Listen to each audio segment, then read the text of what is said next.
Hi guys. Many people are thinking of traveling or moving permanently to the Philippines. So if you're thinking about traveling or moving to the Philippines, you're probably wondering what you should bring and what you should leave behind. So in this video, I want to talk about things I consider must-haves when you are coming to the Philippines. All right, so first I should say I'm a guy, so the things that I'm going to be recommending are for guys mainly, but a lot of this stuff that I say is for women also, so take that into consideration. But yeah, let's get into it. Things that you should probably bring with you, or things I recommend to bring with you when you come to the Philippines.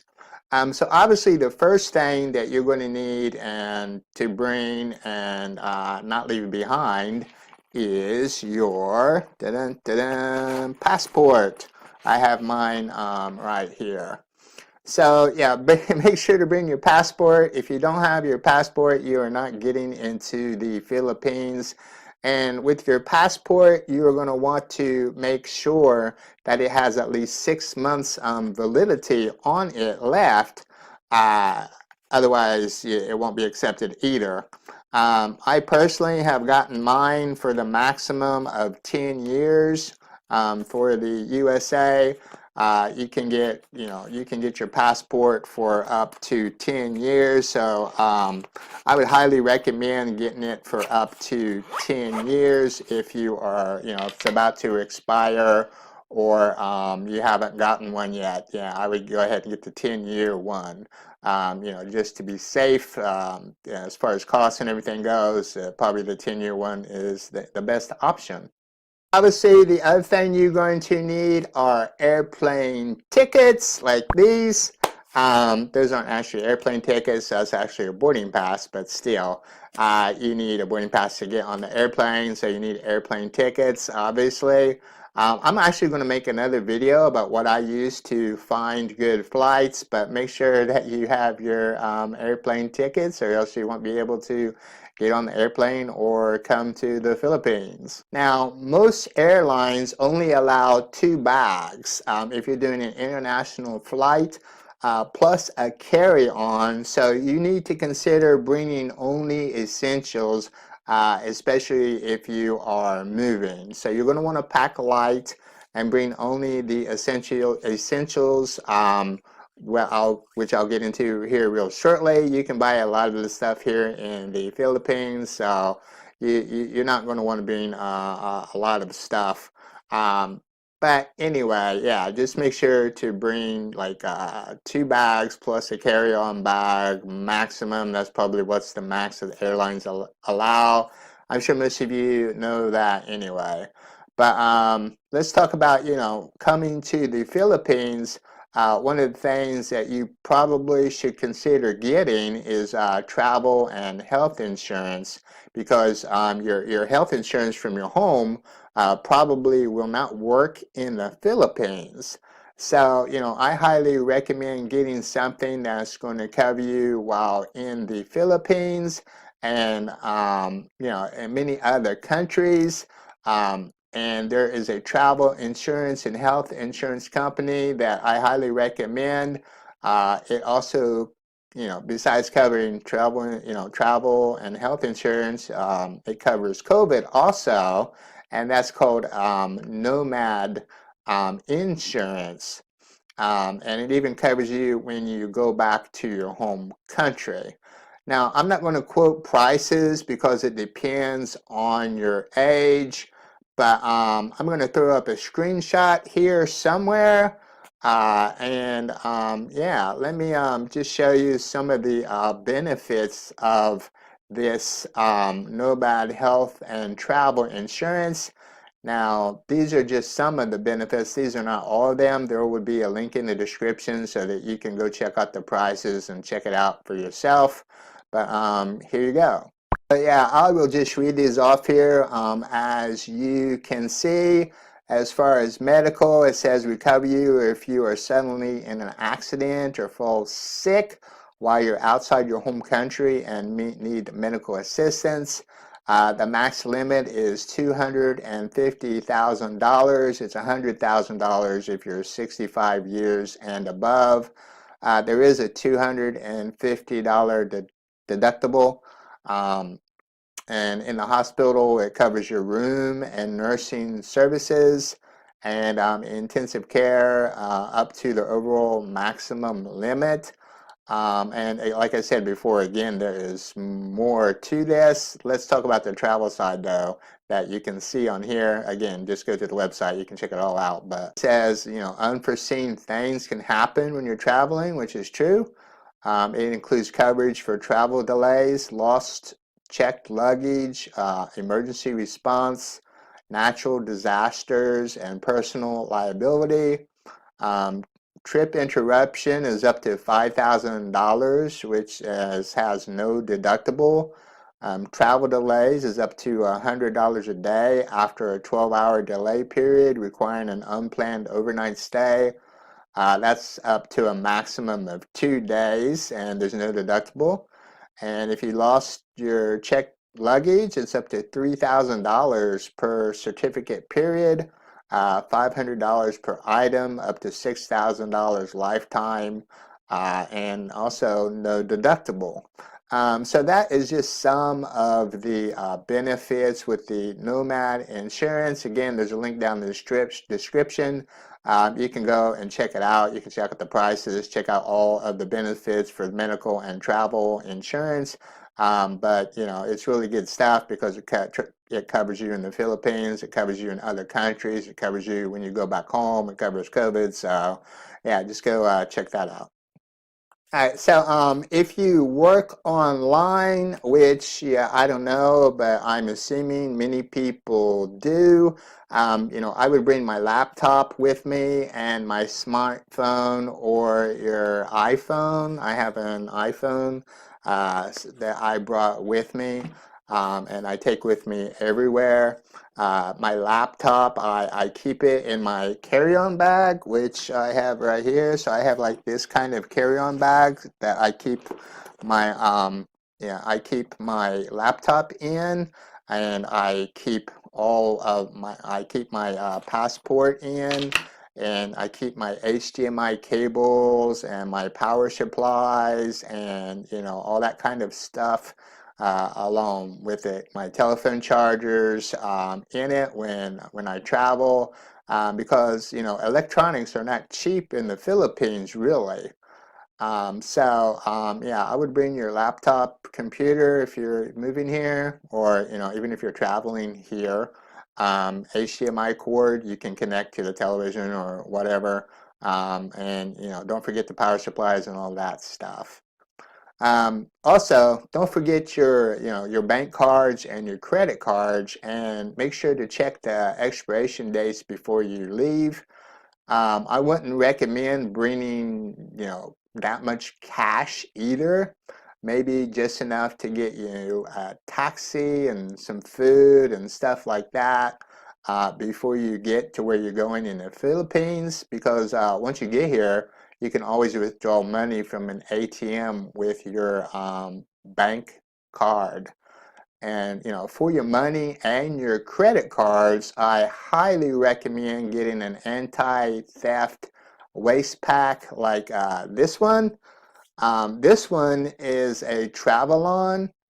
Um, Now this Travelon, waist pack, uh, it has locking compartments. It's slash resistant, and it has an adjustable waist, and it fits up to 50 inches. I would get an anti-theft waist pack to have with you when you're going to different places in the Philippines to be safe and keep your stuff secure. Now, let me also talk about, as far as money goes, it's a good idea really to set up another way of getting money in case your ATM card or your credit card, doesn't work in the ATM, or it gets eaten or something for some reason. So I highly recommend setting up a Wise account. It used to be called TransferWise, but it's called Wise now. And with it, you can transfer money to you or to your girl's whatever PI bank account if you need money. But you can also get a debit MasterCard with it to use to withdraw cash from ATMs, or you can use the debit card. It's a MasterCard. Here, I'll actually show you mine, my Wise debit card here, along with my other stuff. But anyway, this is it. I don't know if you can see that. That's my Wise debit card. It has the MasterCard logo. And so you can keep different currencies on this thing. So you can keep it US dollars, you can keep you know, different currencies.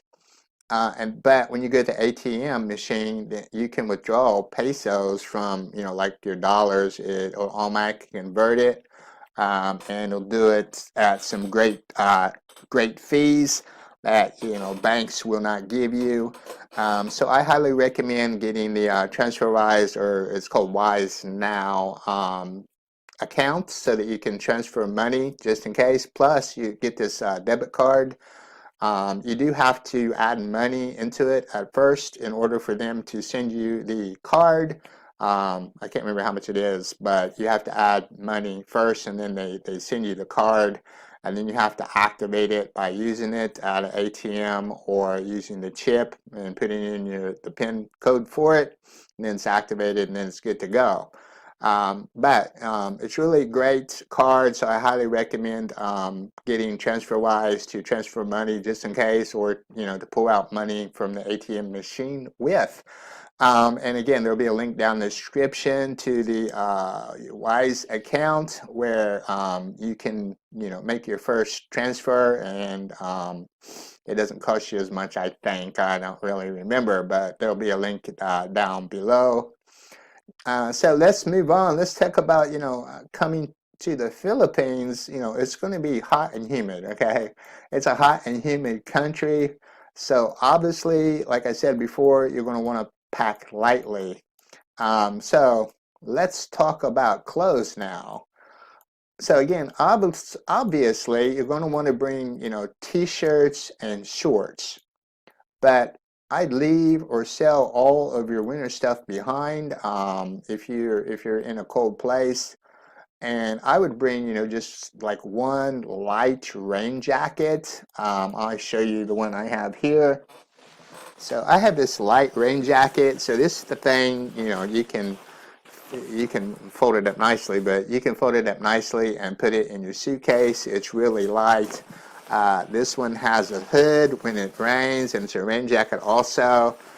So I would bring a rain jacket with me, preferably one with a hood, because, you know, it does rain here. It does rain in the Philippines, and, you know, wherever you're going, it probably will rain, so it's always good to have a rain jacket. And it's really light, which makes it nice. Now, I would also bring probably one or two thin, long sleeve shirts if you're coming from a cold place. I have one here. I'll show you what I'm talking about, like this. So I don't know if I've worn one like this on a video or not before, but these are really thin. And so they're easy to fold. You can fold up tons of them, but they're just like t-shirts basically because they're so thin. So you can fold up these and you can pack them very tightly.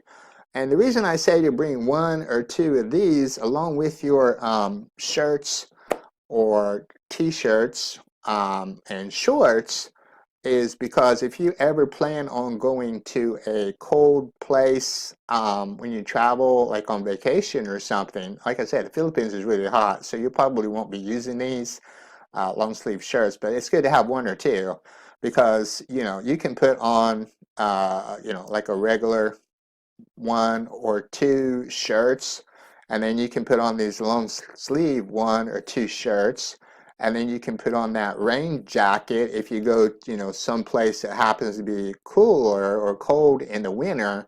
And that should be enough to last you until you get into a taxi or get into a car that has a heater and get where you're going. And then maybe you want to buy a sweater or something wherever you are.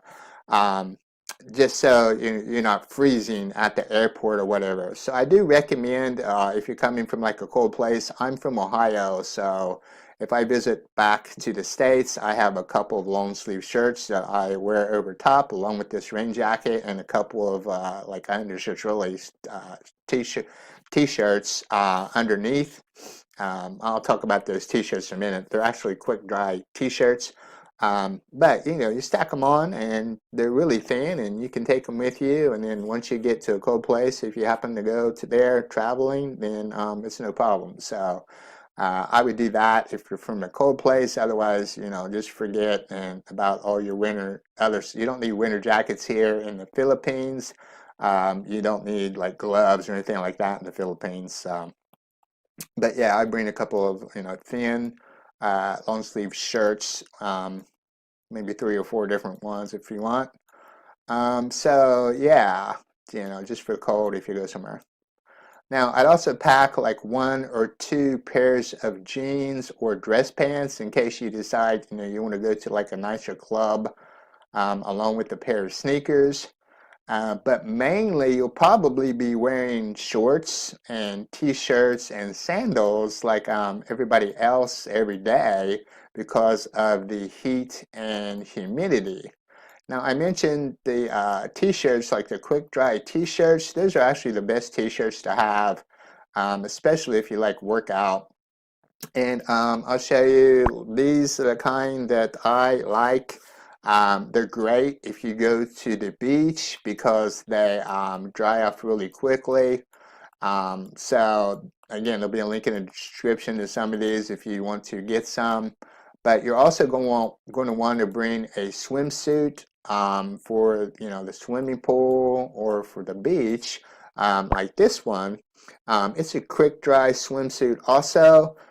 So you get out of the water and it dries really quickly, especially in the heat. And you can get into a taxi or whatever you travel in, and then you're not dripping wet. So it's good to have quick dry t-shirts and also a quick dry swimsuit. Now for the beach, or go hiking or going anywhere really, you're not going to want to wear your tennis shoes. You're just going to want to wear those if you go to like a club or something. So what I recommend doing is getting a good pair of sandals. And I recommend these, which is the Ulukai Ohana sandals. They are Hawaiian inspired and they're comfortable and durable. So even if you go hiking, they are good to go. They have a midsole that's molded, so if you have back problems or leg problems or foot problems, you could walk around in these for hours with no problems. And they're just a great everyday use sandal to have. Now, let me talk about, speaking of the beach, let me talk about what I recommend getting as far as a video camera or, to take pictures with when you're at the beach or in the water. I recommend this, which is the GoPro Hero 7. It's good for taking pictures and videos with. You can do live streaming with it. This thing allows you to take 4K video. It does slow motion. It has hyper smooth stabilization, so it's not bouncing around everywhere, even if you're in the water. It's waterproof, so you can take pictures and videos when you're snorkeling or scuba diving, if that's your thing. And overall, it's just a great video camera. Now, some people may want to bring some kind of hat because of the sun. The sun can get really brutal, but I don't like wearing hats. I usually don't wear a hat because it messes up my hair, and I really don't like wearing hats. But you definitely want to have sunscreen whenever you go out because the sun is brutal in the Philippines. And you can get like sunscreen in the Philippines rather cheaply, but what I found is, a lot of them have whitener in them because they like to look white. They think, the whiter skin you have is better better looking skin. So a lot of them have whitening in it. Um, so, I would recommend bringing a bottle or so of this. It's called Neutrogena Beach Defense Water Resistant Sunscreen Lotion. Now, it's water resistant up to 80 minutes, and like I said, it doesn't contain any of that whitening element stuff, so your skin is not going to get any paler than what you normally are if you're really white like me.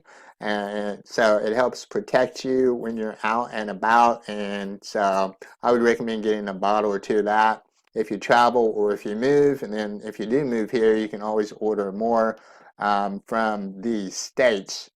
And so, it's good for the beach or anywhere really. Um, and so like I said, you also need those sandals, which is good for the beach or anywhere really. Um, so yeah, get some sandals and get some sunscreen lotion when you come to the Philippines. Now, the last thing I really want to talk about is for those who are moving to the Philippines and, maybe have sold their house or don't have an address in the States anymore. Um, I do recommend like keeping your accounts in the States and other things open in case you need them or in case you decide to move back to the States. Um, One thing you can do is if you sold your house and you don't have anybody, that you can send stuff to, that could send you stuff from the States, to the Philippines. I mean, there is Amazon, which sends directly now, but you can get a U.S. mail address, and that way you can have your mail, your important stuff like your bank account statements and things like that forwarded to you in the Philippines or anywhere else in the world for that matter. And again, I'll have a link down in the description to the US mail address website, along with all the other things that I mentioned in this video about things you should bring when you travel or move to the Philippines. So yeah, just check it out down below. So yeah, all right, guys. Well, that's about it. Thanks for watching. Let me know if you plan to travel or move to the Philippines in the comments below. And also, if there's anything that I haven't mentioned that you think people should consider bringing. All right, so again, thanks for watching, and I'll see you guys in another video.